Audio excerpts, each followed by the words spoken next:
on the opening ceremony.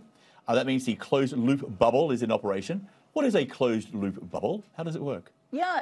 In fact, the bubble has already begun. Now, look, when the games will be held, it'll all take place under this bubble, this closed-loop system that will cover all accommodations, stadiums, venues.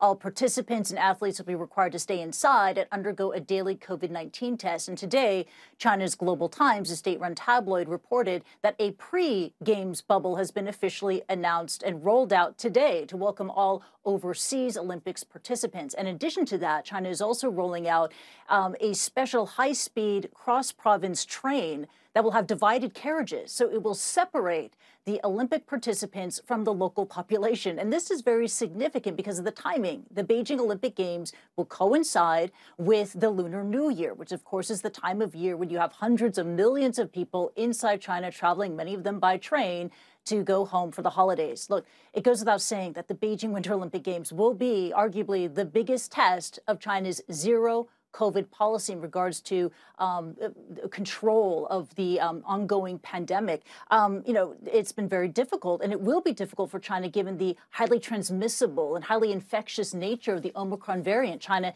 has only reported a few handful of cases, and experts have pointed out that people in China are very vulnerable because of lack of exposure to the variant. In addition to that, there's concerns about the lack of efficacy with the vaccine. And on top of that, you also have the limits of China's zero COVID policy. I want you to quickly listen to this. The problem is not the vaccine, right? It's the policy, right? It's because under the zero tolerance policy, right, even the best vaccines, cannot fulfill the objectives, set by the government. On top of that, John, public patience for China's zero COVID policy is wearing thin, especially in the northern Chinese city of Xi'an, now entering its 13th day of lockdown. For over a week now, people have been turning to social media, speaking very vocally about their need for food and for basic supplies. In fact, we've been monitoring a certain hashtag. It says grocery shopping in Xi'an is difficult. That hashtag has been viewed as of this morning over 420 million times on Weibo. John. Wow, they have every right to be upset. It's terrible what's happening up there right now. But ahead of these games, they're not just keeping a close eye on what's happening with Omicron and COVID-19, but also, as always, for possible protests.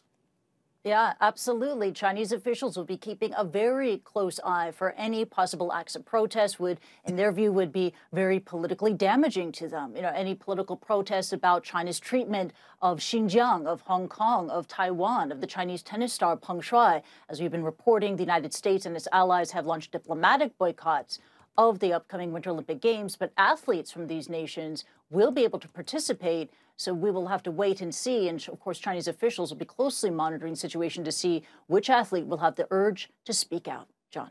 We shall see. Kristie Lu Stout, live in Hong Kong. Thank you.